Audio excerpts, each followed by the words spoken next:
As part of the new rollback, the world's largest retailer says it will no longer give priority treatment to suppliers owned by minorities and women. It will also scale back racial equity training and review its support for things like Pride Month and other events.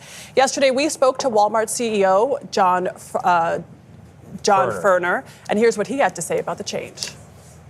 What we're trying to do is to ensure that every customer, every associate feels welcome here to shop and to feel like they belong. And that term belong, we've been talking about belonging now for almost 2 years. Early 2023, we started talking about belonging.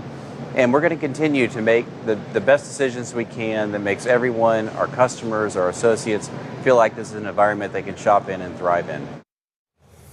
Joining us now is the president and CEO of the National Urban League, Marc Morial. Good morning, Marc. Thanks, Adriana. Tony, congratulations to you guys. Oh, thank you. Thanks for being on our show. And thank you for being here. So in your statement to Walmart, you issued a statement to them where you didn't mince words. You said that this has potentially disastrous effects. It's hasty and ill-advised. It's a hasty and ill-advised capitulation to anti-racial justice extremists. And you say it could point to a regression to a past marked by discrimination, racial profiling, and insensitivity. What do you think, Marc, will be the real-world impact of these changes? Well, I'm dismayed by this decision because as a 20-year partner of Walmart, none of us got a heads up that they were even reevaluating or reconsidering their corporate diversity or equal opportunity initiatives. Here's what's important to remember. This company was under recriminations, lawsuits, complaints 20 years ago. The CEO at that time, Tony and Adriana, Lee Scott, led a remarkable transformation of this company over the last 20 years. And they went from worst to first class when it comes to diversity. The idea that they would throw all of that away without any careful consultation with their partners, without any real serious evaluation of the success of these programs is what dismays me. And I've communicated to the leadership of the company my desire to meet with them to have a discussion. I think what they did is succumb to a smear campaign, to threats, to bullying, and to blackmail by a handful of extremists. We need American business leaders to stand up for American values. And one value of this nation is equal opportunity. That's all diversity, equity, and inclusion is about. It's about creating a level playing field for all. Well, Walmart is not alone here. I mean, you have Lowe's, Harley Davidson, John Deere, many other countries who are kind of pulling back on their diversity initiatives. Does DEI itself have a PR problem? Because these days it seems to have some baggage. It's been smeared by a hate mob. Diversity, equity, and inclusion were a set of terms designed to create a positive, if you will, image and a positive conversation about an America for all, an America that is open to all. And now it's being smeared. It's being smeared in the same way the word affirmative action was smeared another generation ago. So the nomenclature is one thing. The value and the principle is what counts.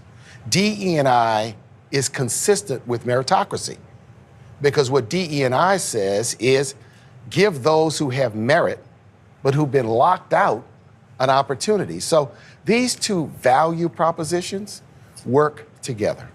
So the Supreme Court, you mentioned affirmative action. John Roberts, Chief Justice, had a line, and I'm paraphrasing, but this is a close paraphrase, that the way to end discrimination on the basis of race is to stop discriminating on the basis of race. The argument being that by favoring people based on their gender or their skin color for a contract, if you're Walmart, you are perpetuating the very racism in a different way. You used a word that is inaccurate, favoring. DE&I does not favor, it opens doors that have been historically closed. Look, if but for Walmart, Marc, just in fairness, Walmart says that it gives priority, it was giving priority to Black and minority and women-owned suppliers. So they're saying they were not giving priority. What they were doing was opening the door to those who had historically been left out. If they had given priority, they've made great progress in minority supply and supplier diversity, but the numbers are still relatively small. They're not a significant portion of all the suppliers they do business with. I mean, that's what's important. I mean, this is still an initiative like I can say we're proud of, but an initiative that still represents a very small portion of all of their suppliers at Walmart. So Walmart's a massive company, huge employer in America. I think it might be the single biggest employer of Black Americans, period. Yes. As I understand it, you're in conversation with them. You requested a meeting, or have they agreed? I'd like to meet with Doug McMillon. Look, I know Doug McMillon. I've worked with Doug McMillon. They've been historically a strong supporter of equal opportunity. And I think that conversation would help us gain an understanding. I want to have that conversation before I think many of us in the civil rights community decide what steps we'll take or what moves we'll make. Once again, I've been a partner at the National Urban League with Walmart now for 20 years through multiple CEOs. I've watched their journey. I hope they're not a championship team that's won with the West Coast offense that now says, let's try the single wing, if you understand. Yeah. That what they're going to do is throw away, if you will, 20 years of progress without any real consultation with any of us and without any conversation. And they obviously have been speaking to those who oppose DE&I. I think it's important that they speak to those of us who support and promote DE&I to equal opportunity. Yeah. That's what a fair conversation is, not to make these decisions because someone comes to you behind closed doors, makes a lot of threats, suggests that they're going to run boycotts on you, and then you succumb to that pressure. I mean, this is a moment.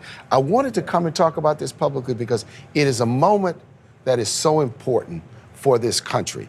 We cannot throw away the progress we've made. Well, Marc, let us know if you do hear back about that meeting. I will. And we would love to have you on to talk about how that went. Marc Morial, thank you so much. Hey, happy Thanksgiving. Thank you. Happy Thanksgiving.